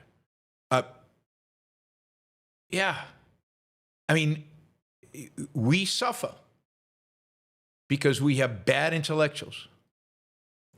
We suffer because we have bad politicians. We suffer because we have bad ideas.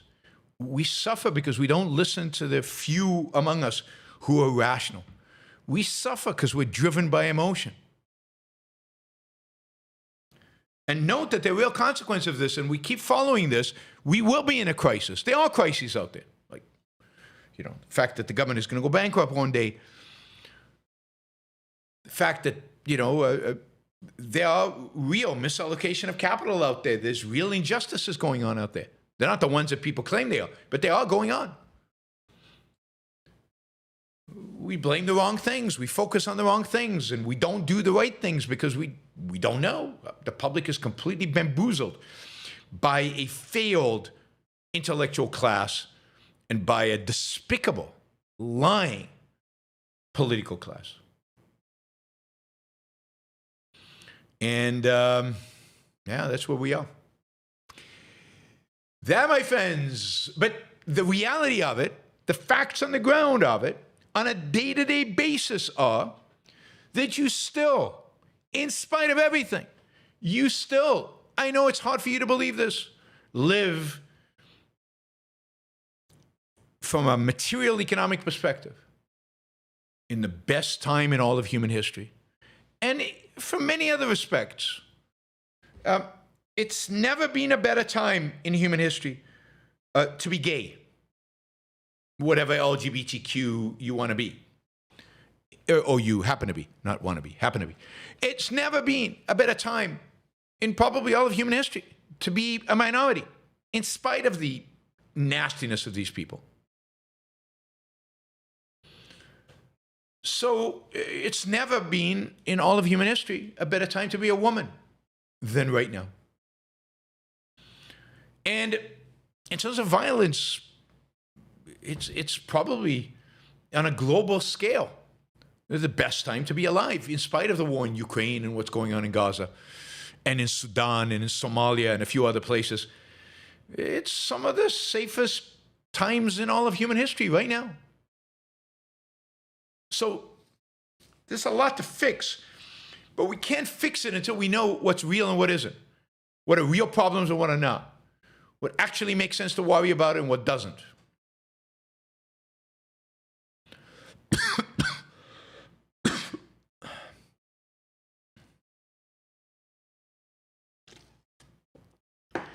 All right, friends, that is the news for this Friday, November 28th, the day after Thanksgiving. Thank you all for being here. We are lagging, painfully lagging our goals, right? So we're about to finish our second hour. We went 2 hours straight today. No break, no nothing, right? 2 hours straight. And we haven't made we've just about made our first hour goal.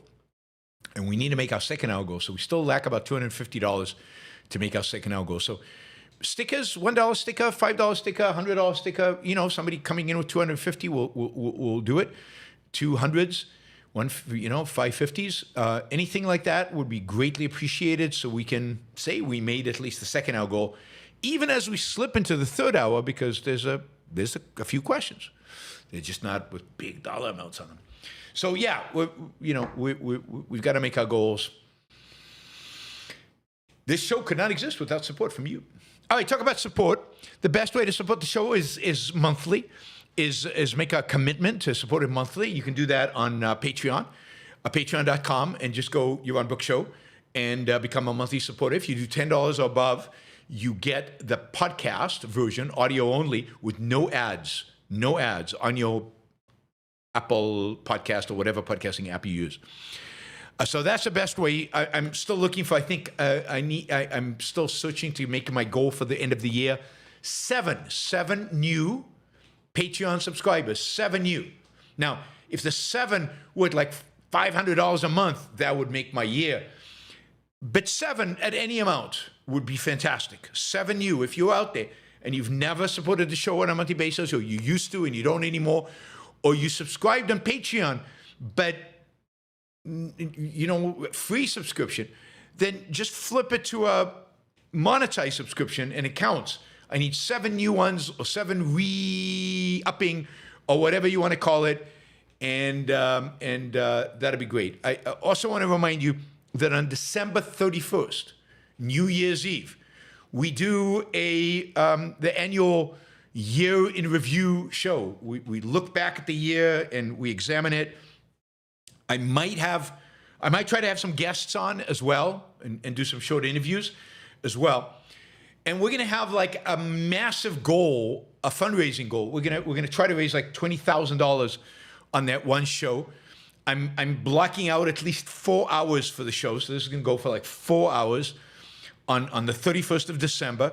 So please consider dropping in and coming in and making a small contribution, a large contribution, like to get us to the goal.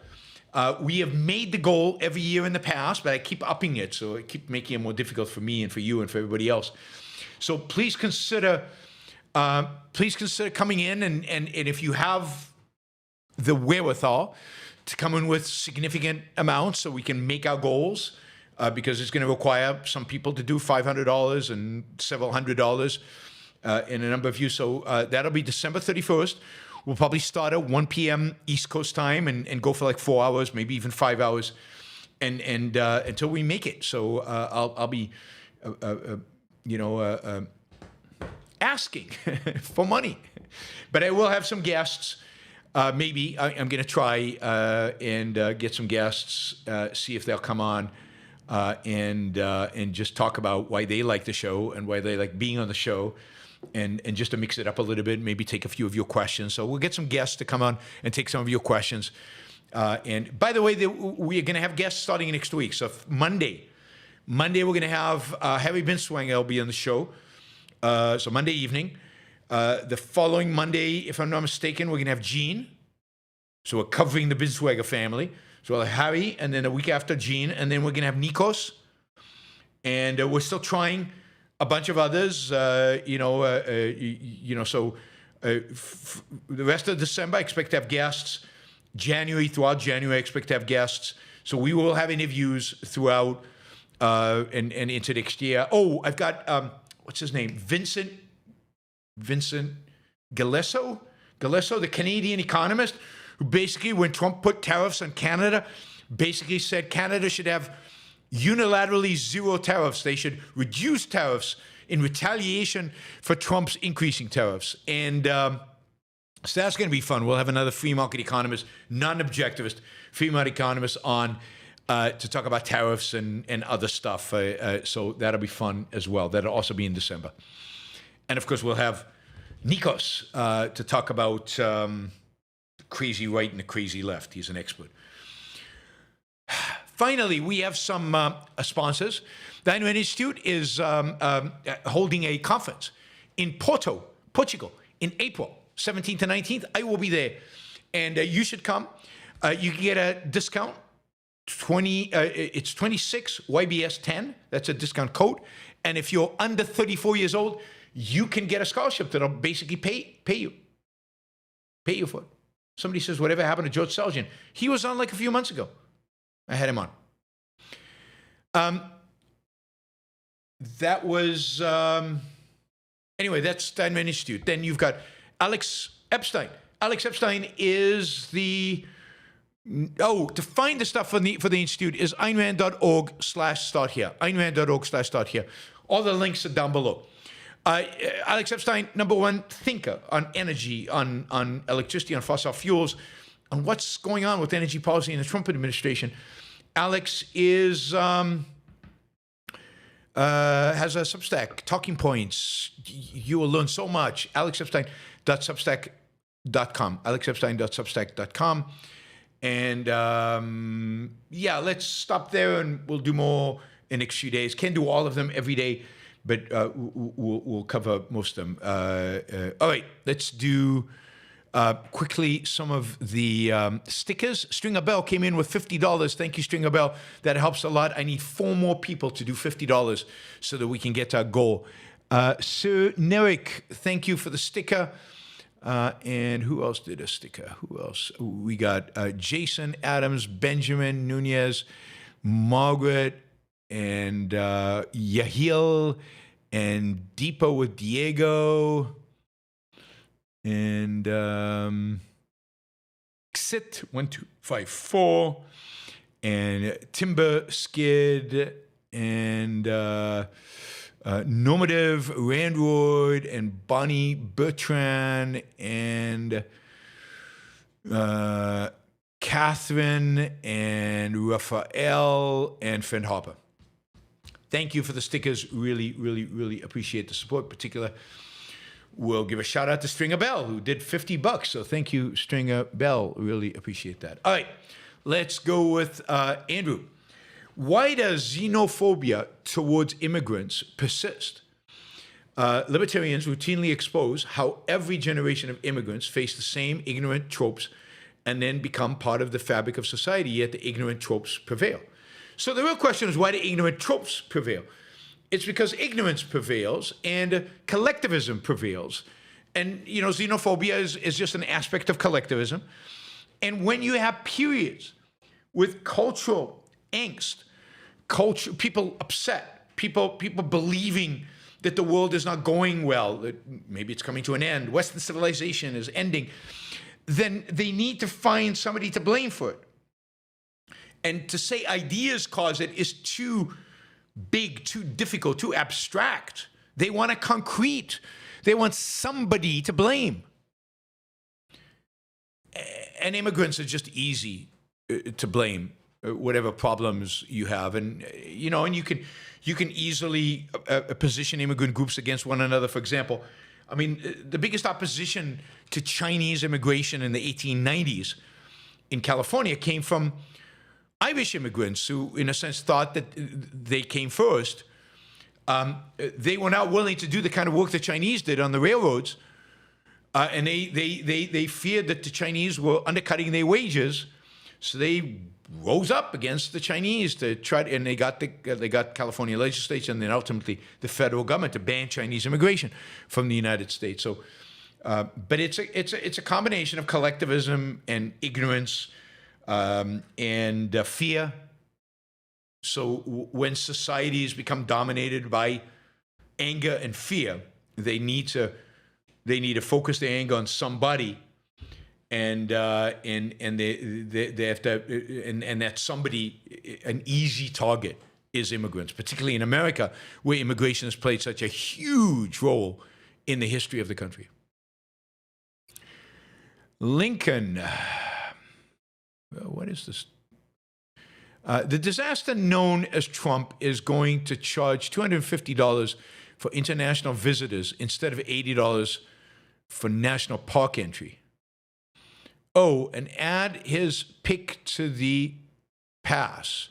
Discouraging international visitors hurts countless businesses, including ours. Yeah, I mean, oh, this is Linda Cordero. Okay, I don't know what.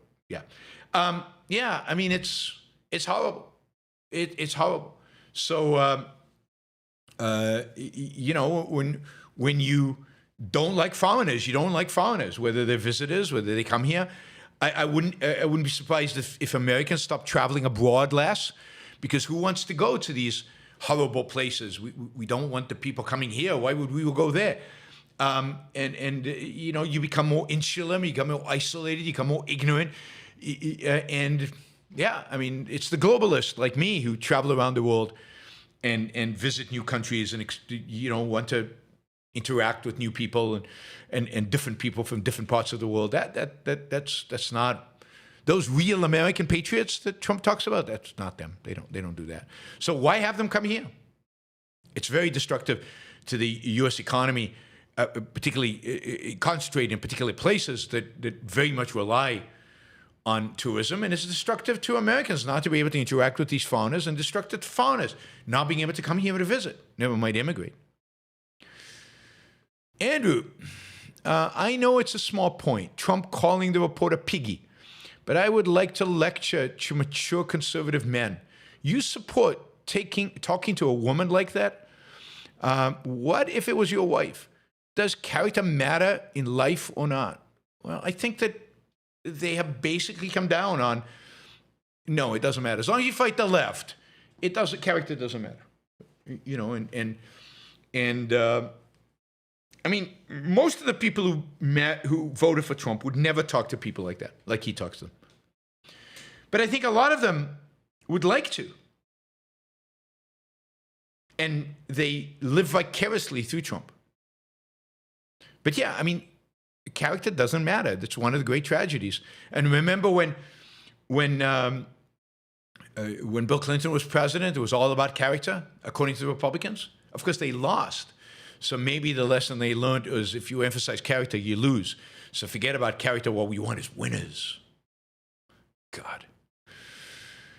Andrew, the more I strengthen the integration of objectivist morality, the more I realize the extent to which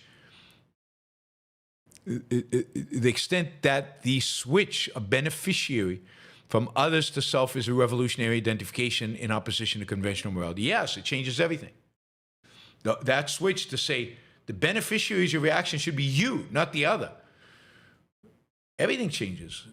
Your whole conception, your whole psychology, everything about how you interact with the world changes. And very few people in all of human history have accepted that. I've adopted that switch as philosophers, Aristotle, Ayn Rand, basically.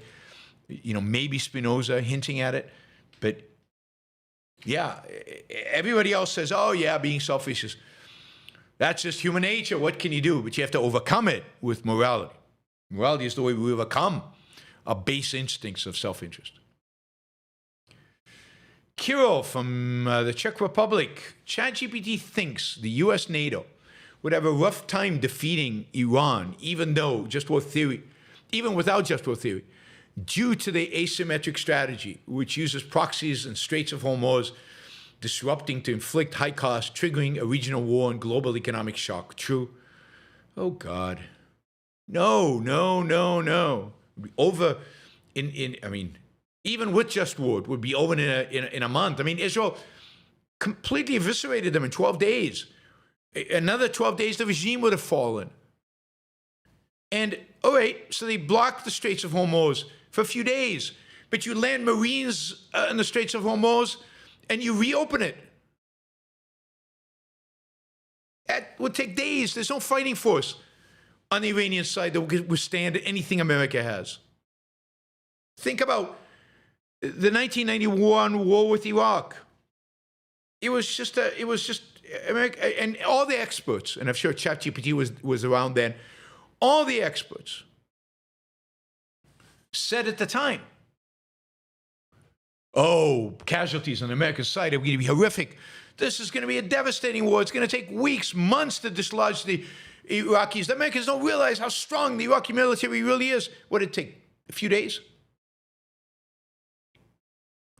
So no, absolutely not. ChatGPT and all those generals and all those experts, they thought Gaza would be a bloodbath for the Israelis. They thought Israel could never take on the Hezbollah.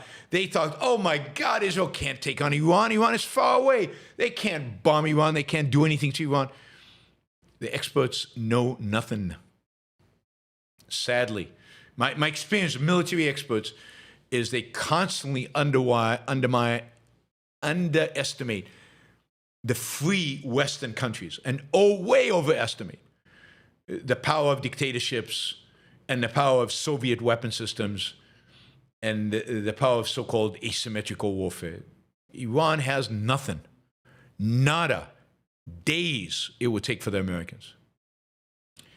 Andrew, is there a nexus between narcissism and conspiracy theorizing? Candace Owen, newest drama is the French government is targeting her for assassination. Oh, and at least one Israeli is in on the plot. Well, he's a member of the assassination team. One Israeli, a member of the assassination team. I mean, she's borderline mentally ill at this point. She's so detached from reality. You have to say her mind is not working right. There's something really wrong. What it is exactly, what caused the damage is really, really hard to tell, but something is very, very damaged there, right? I don't know enough about narcissism to tell you how it relates to conspiracy theories, but you know, any ism that detaches you from reality, which narcissism certainly does, because it places you at the center of something where you are not at the center of, and makes everything, the standard is not reality, truth, but how it, you know, how people think of you, has to encourage conspiracy theories, which are another form of detachment from truth, from reality. But I'm sure there's a connection. We'd have to know more about the nature of narcissism. Michael, did you listen to Yoram Hazony's interview about Nick Fuentes? The nationalist ideas he pushed are so suicidal. He is engaged in massive evasion. I haven't listened to the whole thing. I want to. As you know, I know Yoram Hazony. We've been very friendly in the past, and we've also debated both on Lex Friedman's show and at the University of Texas. And yeah, I predicted way back that national conservatism would lead to anti-Semitism. Nationalism, collectivism, it kind of obviously leads to anti-Semitism. So it doesn't surprise me at all. And the fact that he can't see it, you're right, requires massive evasion. In some senses, he's responsible. Like numbers, you say we shouldn't worry about more than 50 years in the future. How does that square with it taking 100 plus years for objectivism to take hold? Yeah, I mean, I don't know what the number is. I'm not worried about it, right? It could be 100, could be 150, could be 200, could be 50. I'm not doing what I do for objectivism to take hold in 100 years. I don't know what's going to cause it to take hold. I'm doing what I do because I love it, because I enjoy it, because I like the fight. I agree with Ayn Rand that Fighting for the future, fighting for the future is like living in it. You get a sense of it. It basically allows you to integrate those ideas into everything that you do, into your life. I'm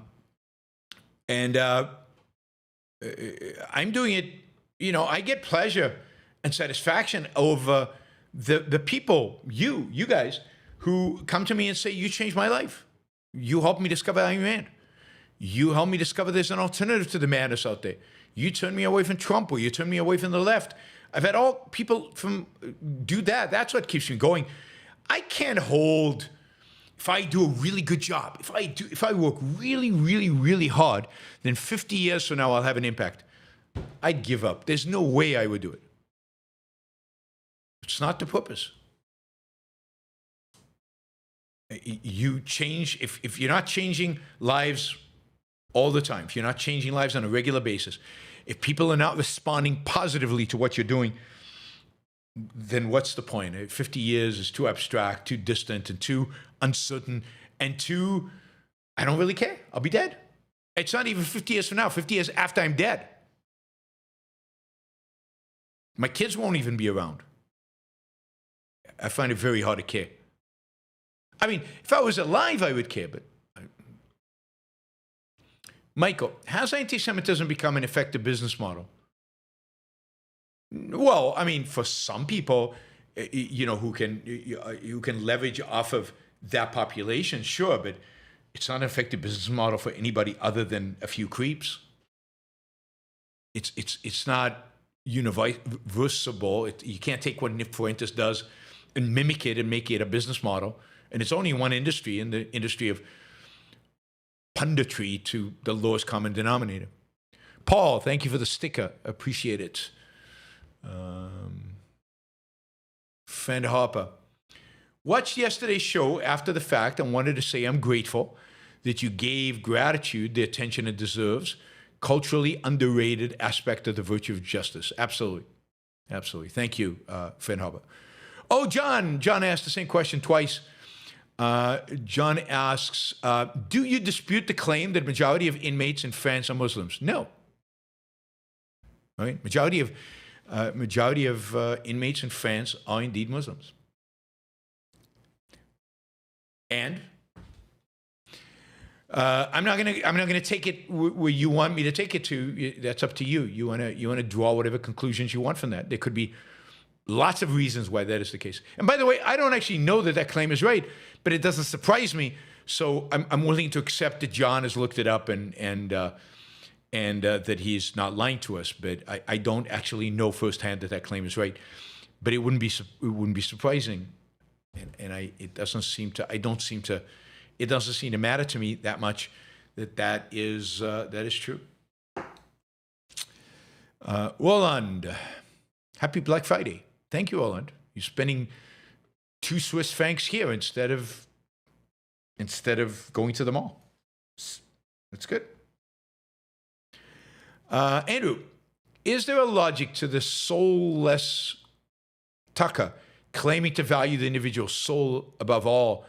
By the way, for those who really want to know what it means to value an individual soul, read Ayn Rand. Yes. I mean, logic, it's not about logic. It's about, he knows that that's what Christianity's about. And he pretends that that's what he cares about. And he maybe even convinces himself that that's what he believes. But he is soulless. He has no soul. The demons have taken it. They scratched it out of him.